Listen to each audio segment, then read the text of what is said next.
إن الحمد لله نحمده ونستعينه ونستغفره ونعوذ بالله من شرور أنفسنا ومن سيئات أعمالنا من يهده الله فلا مضل له ومن يضلل فلا هادي له وأشهد أن لا إله إلا الله وأشهد أن محمدا عبده ورسوله يا أيها الذين آمنوا اتقوا الله حق تقاته ولا تموتن إلا وأنتم مسلمون يا أيها الناس اتقوا ربكم الذي خلقكم من نفس واحدة وخلق منها زوجها وبث منهما رجالا كثيرا ونساء واتقوا الله الذي تساءلون به والأرحام إن الله كان عليكم رقيبا يا أيها الذين آمنوا اتقوا الله وقولوا قولا سديدا يصلح لكم أعمالكم ويغفر لكم ذنوبكم ومن يطع الله ورسوله فقد فاز فوزا عظيما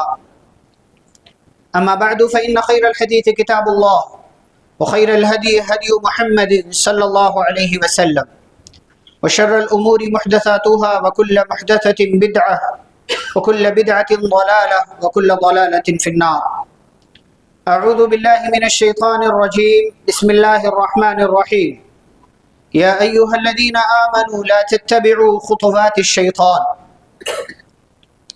ومن يتبع خطوات الشيطان فإنه يأمر بالفحشاء والمنكر رب اشرح لي صدري ويسر لي أمري واحلل عقدة من لساني يفقهوا قولي رب زدني علما اللهم صل وسلم على نبينا محمد صلی اللہ علیہ وسلم وبارک علیہ۔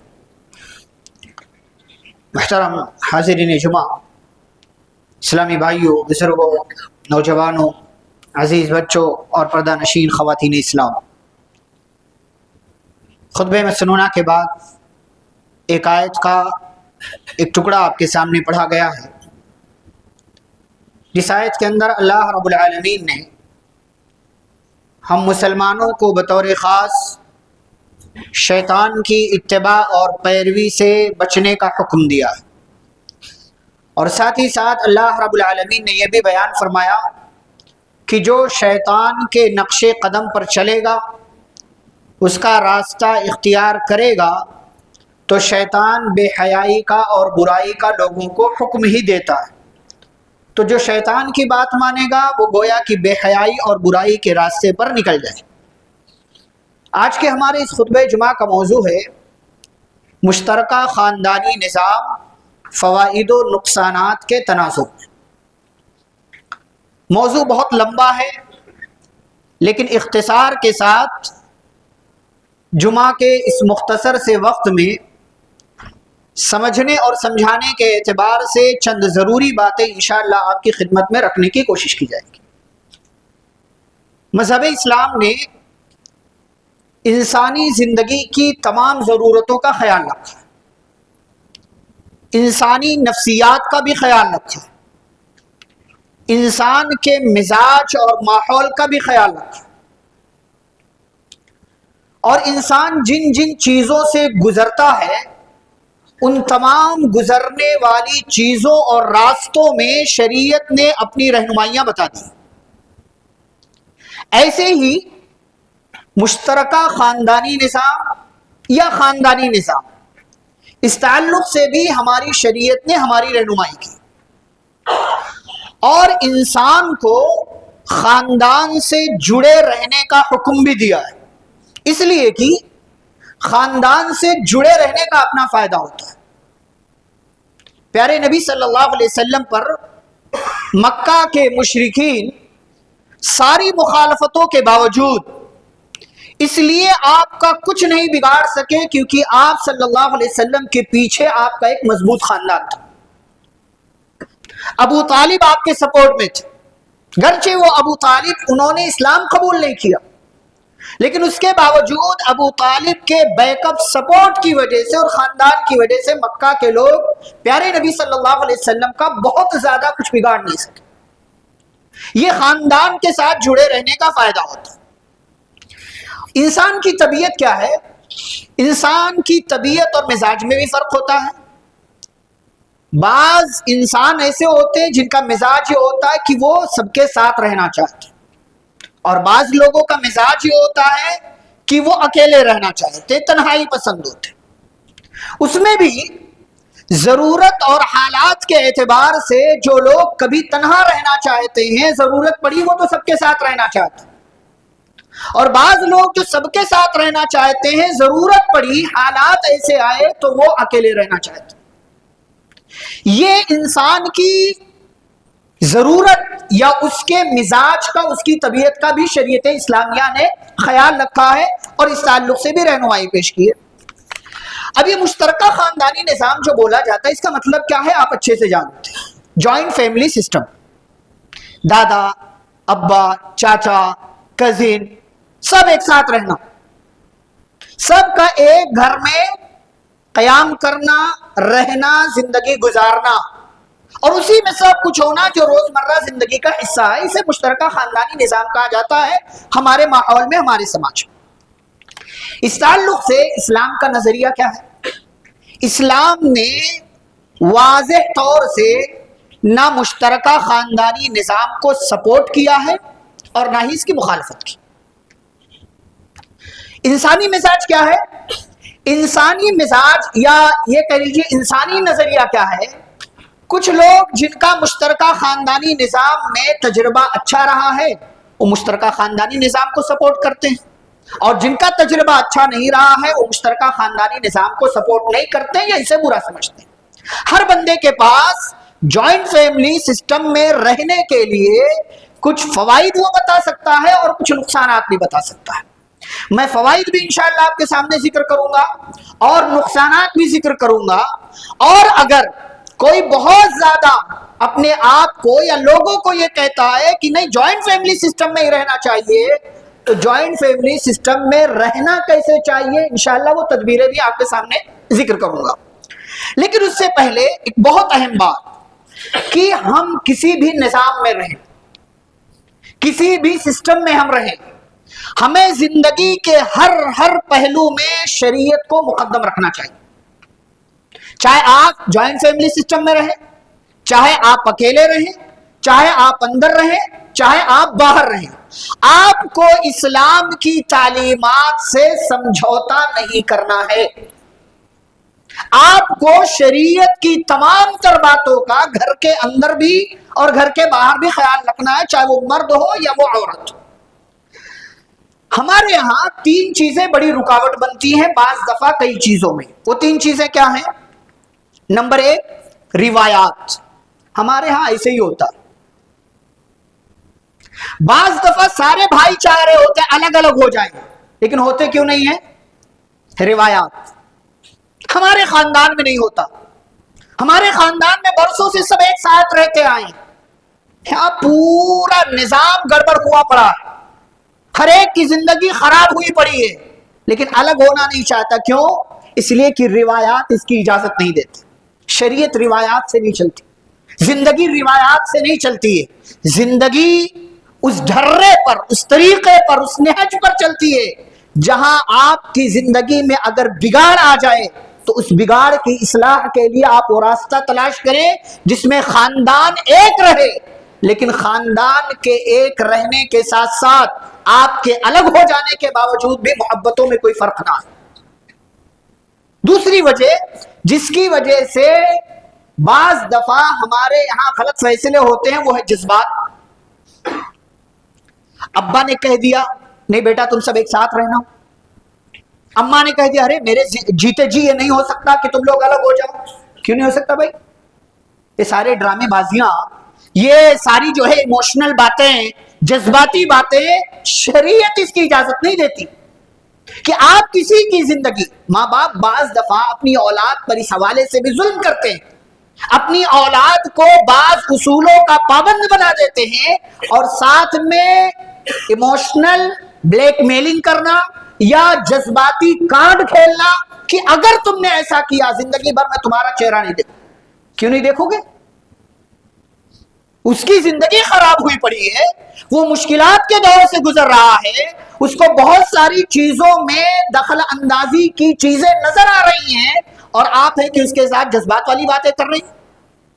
تو جذبات کی وجہ سے فیصلے نہیں ہوتے، اس کی وجہ سے بھی بعض دفعہ نظام درام برام اور گڑبڑ ہو جاتا ہے۔ اور تیسری وجہ ہے مفادات۔ مفادات، بعض دفعہ چھوٹا بھائی اس لیے الگ نہیں ہونا چاہتا کیونکہ وہ کماتا اچھا نہیں ہے، بعض دفعہ بڑا بھائی اس لیے الگ نہیں ہونا چاہتا اس لیے کہ چھوٹے بھائیوں کے ذریعے اس کے بہت سارے کام پورے ہوتے رہتے۔ مفادات، ہم کیا ہے نا، مفاد پرست ہیں، جہاں فائدہ دیکھا ہمارا فیصلہ بدل جاتا ہے، جہاں مفاد نظر آیا ہماری سوچ بدل جاتی ہے، ہمارا نظریہ بدل جاتا ہے اور ہمارے فیصلے میں تبدیلی آ جاتی ہے۔ تو زندگی صرف مفادات سے نہیں چلتی، خود غرضی، مفاد پرستی، انا پرستی، صرف اپنا دیکھنا، اپنا فائدہ ہوا تو ساتھ ہیں اور جہاں نقصان ہوتا نظر آیا وہاں الگ ہونے کی بات کرتے، یہ طریقہ بھی درست نہیں ہے۔ مفادات کو سامنے رکھ کر کے زندگی گزارنے سے ہمیشہ ہمیں بچنا چاہیے۔ یہ تو ابتدائی باتیں۔ اب آئیے ہم لوگ دیکھتے ہیں کہ مشترکہ خاندانی نظام کے فائدے کیا ہیں، اس کے بعد نقصانات پر انشاءاللہ بات کریں گے۔ پہلا فائدہ، آپسی محبتیں برقرار رہتی ہیں۔ آپ بولیں گے الگ ہونے سے بھی ہوتی ہے محبت، بالکل درست ہے، لیکن ایک ساتھ رہنے سے انسیت، الفت، محبت، بعض دفعہ ایکسیپشن بھی ہے اس میں، استثنائی والی چیز ہے، لیکن آپسی محبتیں برقرار رہتی ہیں۔ دوسرا فائدہ، اتحاد اور مضبوطی، آپ مضبوط ہوتے ہیں۔ اب 4 بھائی ہیں، 5 بھائی ہیں، 6 بھائی ہیں، الگ ہو گئے، کوئی حیدرآباد چلا گیا، کوئی بنگلور چلا گیا، کوئی بمبئی چلا گیا، کوئی یہاں رہ گیا، سب بکھر گئے، محبت ہے، الگ ہونے میں بھی محبت ہے، خیر خیریت حال چال سب پوچھا جا رہا، لیکن اگر یہاں اس بھائی کے ساتھ کوئی مشکل آئی، پریشانی آئی، وہ بمبئی والا بھائی اپنا سب کچھ فیملی چھوڑ کر، سب کچھ چھوڑ کر کے یہاں نہیں آئے گا، آئے گا بھی تو 1 دن 2 دن خیریت پوچھنے، اس کے بعد پھر وہ وہی جانا چاہے کیونکہ وہاں سیٹل ہو گیا۔ اگر ایک ساتھ ہیں تو فائدہ کیا ہے، اتحاد ہوتا ہے اور خاندان مضبوط ہوتا ہے۔ تیسرا فائدہ، خاندانی جائیداد جو ہے نا اس میں اضافہ ہوتا ہے۔ 5 بھائی ہیں، مل کر کے کام کر رہے ہیں، ابا کا، پہلے کا، سب ہے، ایک ساتھ کام کر رہے ہیں تو اس میں اور بڑھتا ہے، وہ دیکھتے ہیں سب بڑھتا ہے، پھر ایک تجارت سے، ایک بزنس سے دوسرا نکلتا ہے، دوسرے سے تیسرا، تیسرے سے چوتھا، یہ سب نکلتا چلا جاتا ہے، جو پہلے 1 کروڑ تھا اب 5 کروڑ ہو گیا۔ یہ فائدہ ہوتا ہے، پہلے 1 بزنس تھا اب 5 بزنس ہو گیا، پہلے 1 جگہ سے پیسہ آ رہا تھا اب 10 جگہ سے پیسہ آ رہا ہے۔ یہ ایک ساتھ رہنے کا فائدہ ہوتا ہے، مشترکہ خاندانی نظام کا یہ فائدہ۔ ایک بڑا فائدہ کیا ہوتا ہے مشترکہ خاندانی نظام میں رہنے کا، کمزوروں کی اور ناداروں کی کفالت ہو جاتی ہے۔ اگر کوئی کمزور ہے، دماغی اعتبار سے بھی کہہ لیجئے، جسمانی اعتبار سے کہہ لیجئے، ذہنی اعتبار سے کہہ لیجئے، کمانے کے اعتبار سے کہہ لیجئے، تو اس کے یہاں جو کمی تھی نا وہ باقی بھائیوں کی کمائی کی وجہ سے بھرپائی ہو جاتی، کفالت ہو جاتی ہے۔ اس کے 5 بچے ہیں لیکن وہ اتنا نہیں کما رہا ہے کہ وہ 5 بچوں کی زندگی صحیح طریقے سے گزار سکے، لیکن مشترکہ خاندانی نظام میں ہے اس لیے دیگر بھائیوں کی طرف سے سپورٹ ہو جاتا ہے اور اس کے بچوں کا بھی اچھا انتظام ہو جاتا ہے۔ ایک اور فائدہ، مخالفین اور دشمنوں سے حفاظت ہوتی ہے، جس کا تذکرہ میں نے آپ کے سامنے شروع بھی کیا۔ اور ایک بڑا فائدہ کیا ہے، بچوں کی تعلیم و تربیت آسان ہو جاتی ہے۔ ہاں آپ دیکھیں جو لوگ سنگل رہتے ہیں وہ کیا ہے، باپ چلا گیا، اب ماں کچن میں ہے، ماں کپڑا دھو رہی ہے، ماں کوئی اور کام کر رہی، وہ بچہ جو گھر میں ہے اس کی تربیت کون کرے، اس کے ہوم ورک کون کرائے گا۔ اب جب مشترکہ خاندانی نظام میں آپ ہیں تو کیا فائدہ ہوتا ہے، کوئی کام پر گیا ہے، کوئی گھر پر ہے، کسی کی ڈیوٹی صبح میں ہے، کسی کی ڈیوٹی شام میں ہے، تو وہ بچے جو گھر میں ہے نا، یہ دادا ہے، دادا گھر میں ہے، بزرگ حضرات گھر میں ہیں، دادی گھر میں ہے، بڑی عمر کی خاتون، بڑی عمر کا آدمی گھر میں، وہ بچوں کو دیکھ لیتا ہے، پڑھا لیتا ہے، ہوم ورک کروا لیتا ہے۔ یہ مشترکہ خاندانی نظام میں رہنے کا فائدہ ہوتا ہے۔ یا 4 بہویں ہیں گھر میں تو 2 بہویں کام کر رہی ہیں، 2 بہویں بچوں کو دیکھ لیتی، پڑھا لیتی ہیں۔ یہ مشترکہ خاندانی نظام میں رہنے کا، بچوں کی تعلیم تربیت بہت آسان ہو جاتی ہے اگر سچی اور اچھی نیت کے ساتھ کی جائے۔ ایک اور بڑا فائدہ، جو آخری فائدہ ہے وہ کیا ہے، ذمہ داریوں کا بٹوارا ہو جاتا ہے، ذمہ داریاں تقسیم ہو جاتی ہیں۔ اب اگر ایک آدمی ہے، ایک ہی سنگل فیملی ہے، اس کو بہت سارا کام کرنا ہے، اسے ہاسپٹل بھی دیکھنا ہے، اسے جاب بھی دیکھنا ہے، اسے مسجد بھی دیکھنا ہے، اسے بچے کا اسکول بھی دیکھنا ہے، اسے مارکیٹ بھی دیکھنا ہے، اسے شاپنگ بھی کہاں کہاں جائے گا؟ وہ بندہ ذہنی طور سے بگڑتا چلا جاتا ہے، اوپر سے اس کی بیوی کا پریشر بھی آتا ہے، اوپر سے اس کی زندگی میں اور بہت کچھ چل رہا ہوتا ہے، تو نتیجہ کیا ہوتا ہے؟ لڑائیاں ہوتی ہیں، جھگڑے ہوتے ہیں، خرابیاں پیدا ہوتی ہیں۔ لیکن اگر کئی لوگ ہیں، مشترکہ خاندانی نظام میں ہیں، تو بھائی تم لائٹ کا بل بھر دو گے، تم فلاں جگہ چلے جاؤ گے، میں فلاں جگہ چلے جاؤں گا، وہ صاحب فلاں جگہ چلے جائیں گے، یہ صبح سے اب تک دکان میں بیٹھیں گے، دوسرا والا بھائی جو ہے یہاں سے یہاں تک شام تک دکان میں بیٹھ، یہ ذمہ داریاں تقسیم ہو جاتی ہیں، ذمہ داریاں بٹ جاتی ہیں، کام آسان ہو جاتا ہے، کسی پر بہت زیادہ بوجھ نہیں رہتا۔ یہ ہے مشترکہ خاندانی نظام کا فائدہ، اور بہت سارے فائدے میں نے گنوائے۔ اب نقصانات کی طرف آتے ہیں۔ نقصان نمبر 1، جو سب سے بڑا نقصان، بے پردگی اور اختلاط۔ کزن بھی ہے، ہر طرح کے لوگ ہیں، چاچا کا لڑکا ہے، پھر یہ اور خاندان بڑھا تو اس میں اور لوگ بھی آ گئے، وہ لوگ بھی ہیں جن کے ساتھ پردہ کرنا، تو بے پردگی ہوتی۔ بہت ساری وہ چیزیں جو صرف اور صرف شوہر دیکھنا چاہیے وہ دیگر لوگ بھی دیکھ رہے ہوتے ہیں، تو بے پردہ ایک ساتھ رہتے، اختلاط، مکسر، سب ایک ساتھ رہتے۔ یہ جوائنٹ فیملی سسٹم کا ایک بڑا نقصان ہے کہ شریعت کی تعلیم ہے پردہ، لیکن جوائنٹ فیملی سسٹم میں بے پردگی ہوتی ہے، اور شریعت کی تعلیم کیا ہے کہ غیر محرم سے دور رہنا، اختلاط نہیں ہونا چاہیے، یہاں اختلاط ہوتا ہے۔ دوسرا نقصان، زناکاری کا اندیشہ ہوتا ہے۔ کزن، یہ کزن کے نام پر نا جو آپ دیکھتے ہیں بہت بڑا فتنہ ہے، گھر کی بات گھر میں رہ جاتی ہے، بہت بڑا نقصان ہے۔ کتنا کزن کے فتنے میں مبتلا، کزن اسکول لے جا رہا ہے، کزن کالج لے جا رہا ہے، کزن یونیورسٹی لے جا رہا ہے، کزن مارکیٹ کروانے لے جا رہا ہے، سب کیوں؟ جوائنٹ فیملی سسٹم میں رہتے، مشترکہ خاندانی نظام میں رہتے، تو کیا ہوتا ہے؟ زناکاری کا اندیشہ بڑھتا ہے۔ پیارے نبی صلی اللہ علیہ وسلم نے اسی لیے فرمایا ایاکم الدخول علی النساء، عورتوں کے درمیان جانے سے بچو۔ صحابہ نے پوچھا ارأیت الحم، اللہ کے نبی صلی اللہ علیہ وسلم دیور کے بارے میں کیا خیال ہے؟ یعنی شوہر کا بھائی ہے وہ کیا خیال ہے؟ فرمایا الحم الموت، دیور موت۔ مطلب زناکاری کے چانسز زیادہ ہو جاتے ہیں، اور جب زناکاری ہوگی ایسی صورت میں موت، یعنی اسلامی حکومت ہے تو قصاص میں اس عورت کو جس نے زناکاری کی ہے شادی شدہ، اسے رجم کر دیا جائے۔ تو یہ نقصان ہے زناکاری کا اندیشہ۔ ایک اور نقصان کیا ہے؟ میں نے اشارتاً ذکر کیا، محرم اور غیر محرم کا فرق نہیں رہتا۔ ان کو لگتا ہے سب یہی ہے، پھوپھا بھی آ رہا ہے، خالو بھی آ رہا ہے، نہیں چلتا ہے ہمارے یہاں۔ یہ پھوپھا کو اتنا ایکسس کیوں ہے بھائی گھر میں؟ گھر کی عورتوں کے لیے وہ محرم ہے؟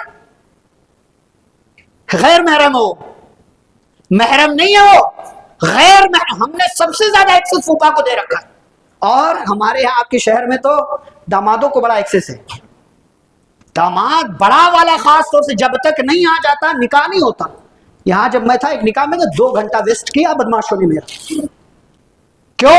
اس لیے کہ داماد نہیں آیا ابھی۔ ارے اتنی بڑی حیثیت ہے داماد کی، اتنی بڑی حیثیت ہے، کیا کر رہے بھائی؟ کسی کا 2 گھنٹے کا نقصان کر کے آپ اپنے داماد کو ناراض نہیں کرنا چاہتے، کیوں؟ اس لیے کہ زیادہ ایکسس ہے ہمارے گھر میں، اس کا فیصلہ، اس کا مشورہ، اس کی ساری چیز ہم اپنے گھر میں لا کر کے بٹھا رکھے۔ یہ نقصان ہے، یہ نقصان ہے۔ محرم اور غیر محرم کا فرق ختم ہو جاتا ہے۔ ہمارے یہاں تو تہذیب بھی ایسی ہے کہ سالی آدھی گھر والی ہوتی ہے، ہاں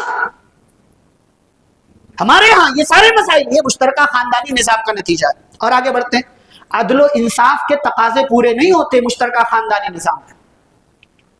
آپ دیکھو جوائنٹ فیملی سسٹم میں اپنا اپنا گھر دیکھو، کتنا عدل و انصاف کے تقاضے آپ پورے کر رہے ہیں، کہاں کہاں پورے کر رہے ہیں۔ اور اسی میں ایک نقصان بہت بڑی چیز ہے، بعض دفعہ لوگ سمجھتے نہیں اس کو، میاں بیوی کے آپسی تعلقات دب کر رہ جاتے ہیں۔ بہت بڑی بات، شادی شدہ حضرات سب سمجھتے ہیں، اور وہ زیادہ سمجھتے ہیں جو جوائنٹ فیملی سسٹم میں ہے، اور ابھی رمضان آئے گا تو زیادہ سمجھ میں آتا لوگ۔ ہاں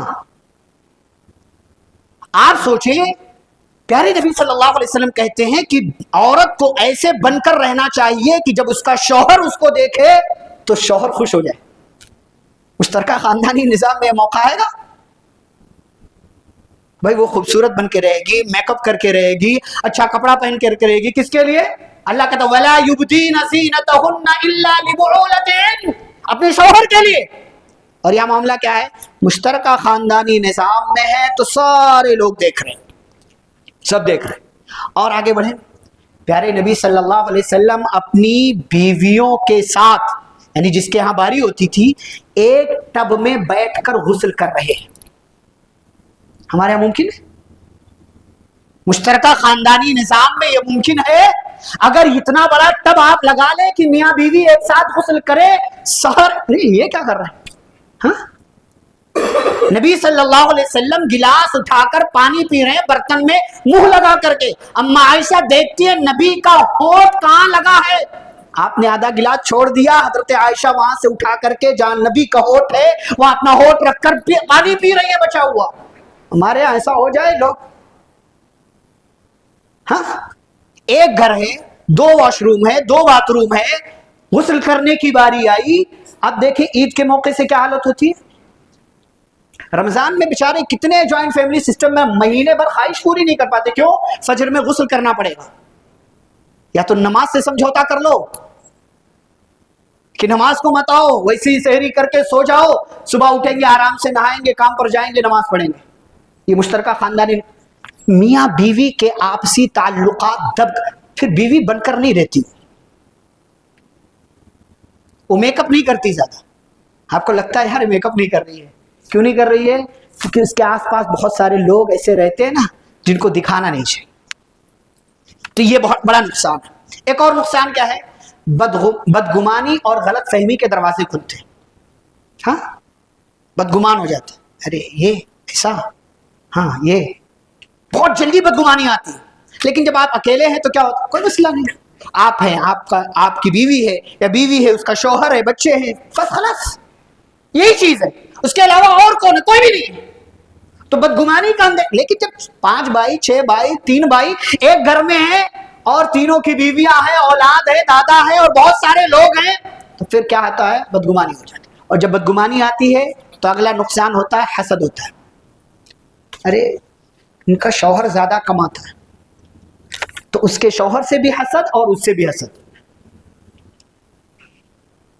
یہ چھوٹا ہو کر کے میرے شوہر سے زیادہ کماتا ہے تو پھر اس دیور سے بھی حسد اور اس کی بیوی سے بھی حسد، دیورانی سے بھی حسد ہو جاتا ہے. دروازے کھلتے. اور ایک نقصان ہوتا ہے، ہر وقت لوگوں کی نگاہ رہتی ہے. تھیلی آئی تو کیا آیا تھا سب کو پتا چلنا چاہیے. ہاں اس تھیلی میں تھا کیا سب کو پتا چلنا چاہیے. اور چپکے سے اگر بیوی تک پہنچا دیا تو اماں کے عتاب کا شکار، بہن کے عتاب کا شکار، باقی لوگوں کی نگاہیں. بتایا نہیں تو نے کیا لایا تھا؟ جورو کو چھپکے سے لا کر کے دیا کیا تم نے؟ اماں سے چھپائے گا. یہ ہر وقت لوگوں کی نگاہ رہتی. اس نے اس وقت غسل کیا کیوں؟ وہ پوچھیں گے نہیں، لیکن شیطان دماغ میں ڈالتا ہے کیوں اس وقت کیوں نہایا، اس وقت غسل کیوں کیا. ہر وقت لوگوں کی. یہ مشترکہ خاندانی نظام کا نقصان. اور ایک بڑا نقصان پتہ ہے؟ وراثت کے قانون کی دھجیاں اڑتی ہیں.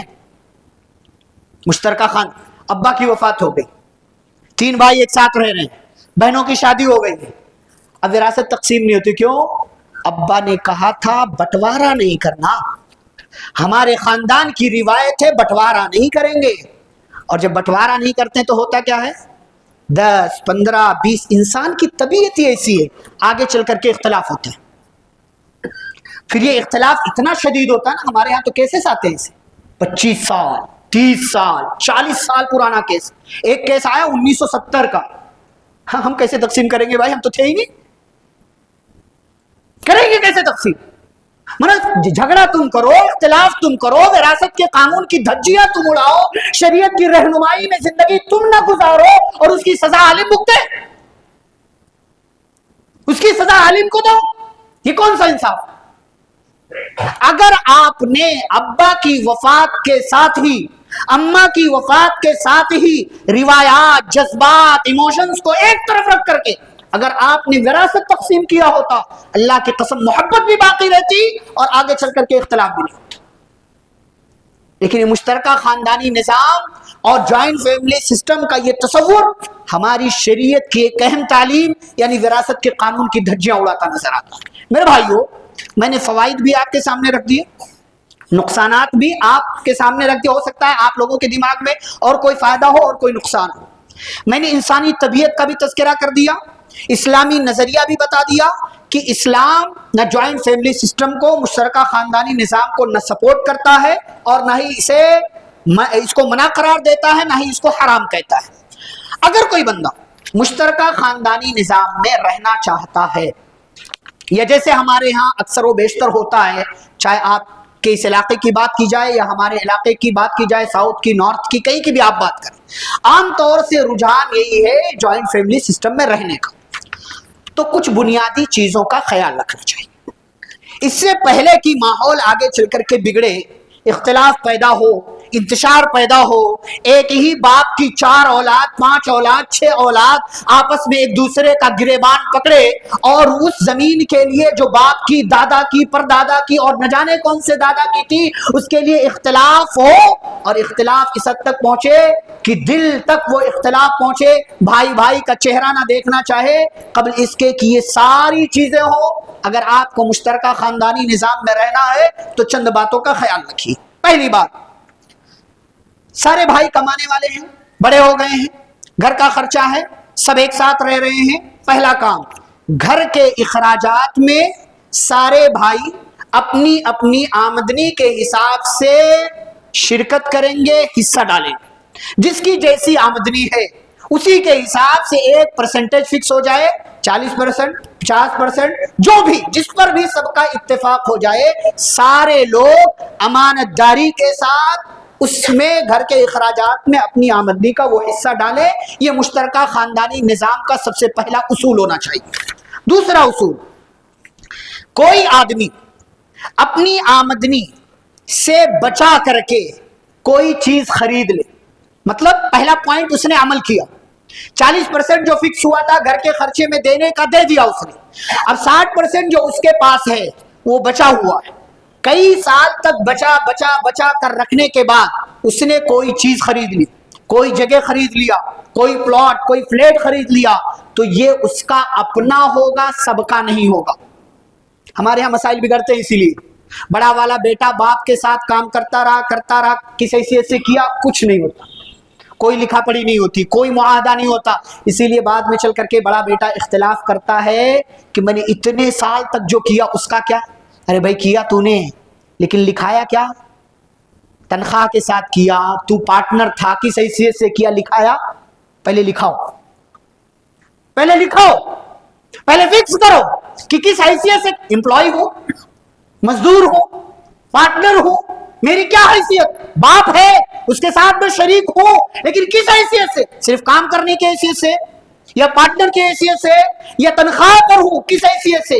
جو حیثیت ہوگی اسی کے حساب سے آگے نتیجے۔ ہمارے یہاں حیثیت فکس نہیں ہوتی، اس لیے آگے چل کر کے معاملات، بڑا بیٹا بعض دفعہ بہت فائدے میں رہتا ہے اور بعض دفعہ بہت نقصان اٹھا لیتا ہے۔ کیوں؟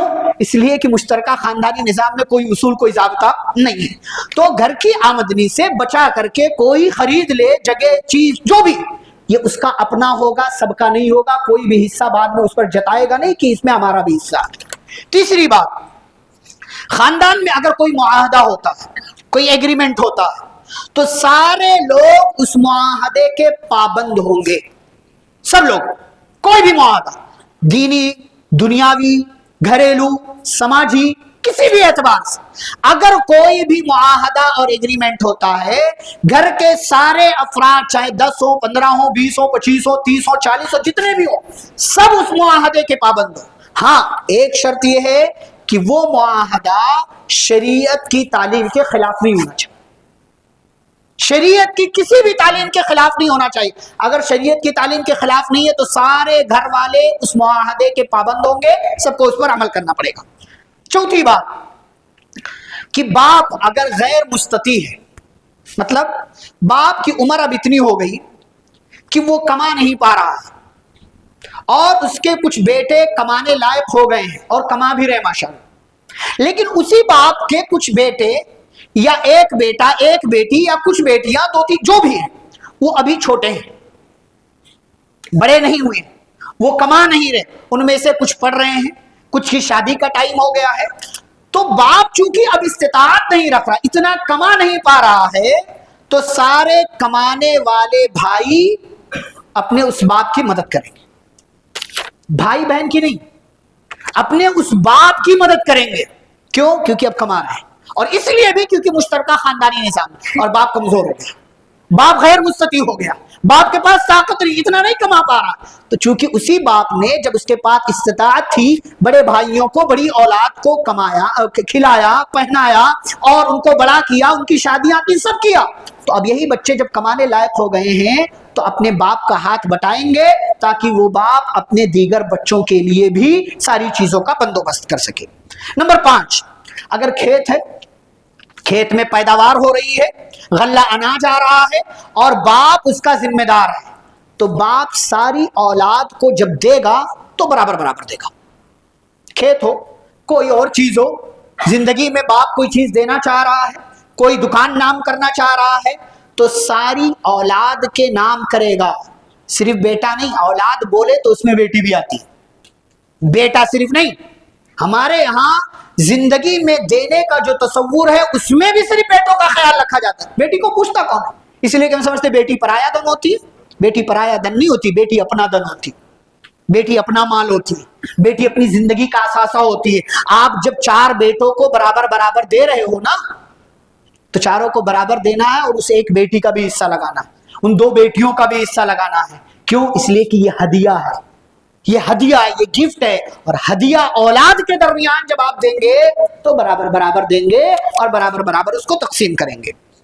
ایک اور اصول جس کا خیال رکھنا چاہیے کہ ماں باپ دونوں کمزور ہو گئے، بالکل بوڑھے ہو گئے، غیر مستطیع ہیں، کما نہیں پا رہے ہیں، اور اولاد مشترکہ خاندانی نظام میں ہے، سب کے سب رہ رہے ہیں، تو ساری اولاد پر ان کی خدمت کرنا واجب ہے، ساری اولاد۔ یہ تو ویسے بھی حقوق والدین میں آتا ہے، ماں باپ کے حقوق میں آتا ہے، اما یبلغن عندک الکبر احدہما او کلاہما۔ مشترکہ خاندانی نظام میں پتہ کیا ہوتا؟ ارے وہ تو پوچھتا نہیں اماں کو، میں کیوں پوچھوں؟ وہ آ کر کے بیٹھتا نہیں، میں کیوں بیٹھوں؟ چھوڑو بھائی، یہ سب کی ذمہ داری ہے۔ اما یبلغن عندک الکبر احدہما او کلاہما فلا تقل لہما اف، اف تک نہیں کہنا، ڈانٹنا نہیں، جھڑکنا نہیں، محبت سے بات کرنا ہے، رحمت کے بازو بچھا دینا، ان کے لیے دعائیں کرنا ہے۔ ماں باپ کمزور ہو غیر ساری اولاد پر ان کی خدمت کرنا واجب ہے، چاہے وہ مالی خدمت ہو، بدنی خدمت ہو، یا کوئی اور ضرورت، ساری ضرورتوں کا چونکہ مشترکہ خاندانی نظام میں ہے اس لیے ساری اولاد خیال رکھے گی۔ ایک اور اصول، آپ مشترکہ خاندانی نظام میں رہنا چاہتے رہیں، لیکن اللہ کے واسطے شریعت نے پردے کا جو دائرہ مقرر کیا اس دائرے کو پھیلانے نہیں۔ پردے کا دائرہ شریعت کے حساب سے ہونا چاہیے اور ٹھیک ہونا چاہیے، اس پر کسی کو ناراض بھی نہیں ہونا چاہیے۔ ارے یار اس کی بیوی تو میرے سامنے نہیں آتی، کیوں آئے بھائی؟ کیوں آئے تمہارے سامنے؟ مشترکہ خاندانی نظام میں رہتے ہو اس لیے۔ مشترکہ خاندانی نظام شریعت کا حصہ نہیں، شریعت رہنمائی کرتی ہے پردے کی پابند ہو، عورت پردے کی پابند ہے، اس کا خیال رکھنا ہے، اسے آپ کے سامنے آنے کا خیال نہیں رکھنا، اسے آپ کو برا لگتا ہے لگے، آپ کو غصہ آتا آئے، آپ ناراض ہوتے ہیں ہو، آپ چاہتے ہو کوئی منائے تو کوئی نہیں آئے گا منانے، کیوں؟ اس لیے کہ آپ چاہ رہے ہو کہ پردے کی تعلیم کی دھجیاں اڑے۔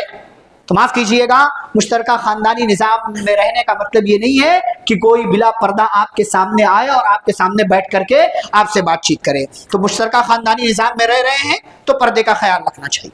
ایک اور چیز بڑی اہم چیز ہے، چونکہ سب ایک گھر میں رہتے ہیں، سورہ نور کی ایک آیت میں پڑھوں آپ کے سامنے، جس آیت سے پتہ یہ چلتا ہے کہ شریعت نے اکیلے رہنے کو زیادہ اہمیت دی ہے۔ میں ضروری نہیں کہہ رہا ہوں، اہمیت دی۔ کیوں؟ اللہ کہتا ہے لیس علی الاعمى حرج ولا علی المریض حرج ولا علی انفسکم۔ اللہ کہتا ہے تمہارے اوپر کوئی گناہ نہیں، کس بات کا؟ ان تأکلوا من بیوتکم، کہ تم اپنے گھروں میں سے کچھ کھا لو، او بیوتی آبائکم، اپنے باپ کے گھر سے کچھ کھا لو، او بیوتی امہاتکم، یا اپنی ماں کے گھر سے کھا لو، او بیوتی اخوانکم، یا اپنے بھائی کے گھر سے کھا لو، او بیوتی اخواتکم، یا اپنی بہن کے گھر سے کھا لو، او بیوتی اعمامکم، یا اپنے چچا کے گھر سے کھا لو، او بیوتی عماتکم، یا اپنی پھوپھی کے گھر سے کھا لو، او بیوتی اخوالکم، یا اپنے ماموں کے گھر سے کھا لو، او بیوتی خالاتکم، یا اپنی خالہ کے گھر سے کھا لو۔ یہ سارے جن رشتہ داروں کا نام لیا ہے نا شریعت نے، سب کا الگ الگ گھر بتایا ہے، سب کا الگ الگ گھر بتایا۔ اگر الگ الگ گھر کی بات نہیں ہوتی تو شریعت بار بار بیوت بیوت بیوت بیوت یعنی گھر کا لفظ استعمال نہیں کرتی۔ اللہ تعالیٰ قرآن میں بار بار یہ الفاظ استعمال نہیں کرتا۔ الگ الگ گھر کا تصور شریعت نے دیا ہے، اسی لیے الگ الگ ناموں کو منشن کر کے ان کے گھر کا نام بھی ذکر کیا ہے کہ تم پر کوئی گناہ نہیں ہے کہ کبھی تمہارا دل کیا اپنے گھر میں کھا لیا، کبھی ابا کے گھر میں چلے گئے، کبھی بھائی کے گھر میں چلے گئے، کبھی بہن کے گھر میں، کبھی ماموں کے گھر میں، کبھی خالہ کے، کبھی پھوپھی کے، اور کبھی جو ہے آپ چچا کے گھر میں چلے گئے، کھا لیا، کوئی حرج نہیں۔ لیس علیکم جناح ان تاکلوا جميعا واشتاتا، وہاں جا کر کے ہنڈی صاف کر دو، کوئی مسئلہ نہیں ہے، آپ کا اپنا گھر ہے، بنا لے گے، پھر آپ کی خالہ تو ہے، آپ کی پھوپھی تو ہے، آپ کی بہن تو ہے، پھر سے بن جائے گا۔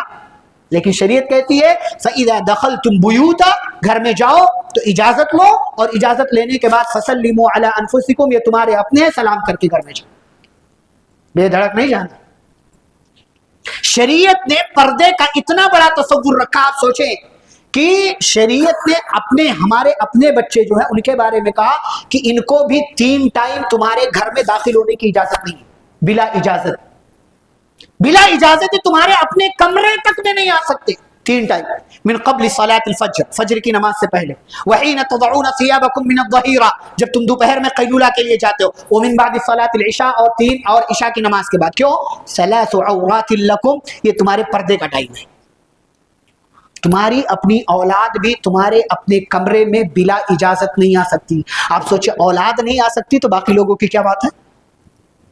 یہ شریعت نے تصور دیا، تو پردے کا خیال رکھنا چاہیے۔ اور ایک اہم بات جو میں کہہ رہا تھا، کھانے پینے میں سب کو آزادی ہونی چاہیے۔ بھائی اگر آپ مشترکہ خاندانی نظام میں رہ رہے نا تو سب کو آزادی ہونی، یہ نہیں پابندی لگے کہ فریج یہ نہیں کھولے گا، وہ نہیں کھولے گا، یہ کھا، بیٹی کھا لے تو اچھا ہے، بہو کھا لے تو برا ہے۔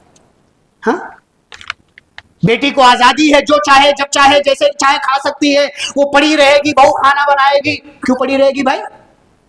کیوں پڑی رہے گی؟ وہ اس کو بھی بنانا چاہیے، وہ بھی آئے ہاتھ بٹائے اپنی بھابھیوں کا۔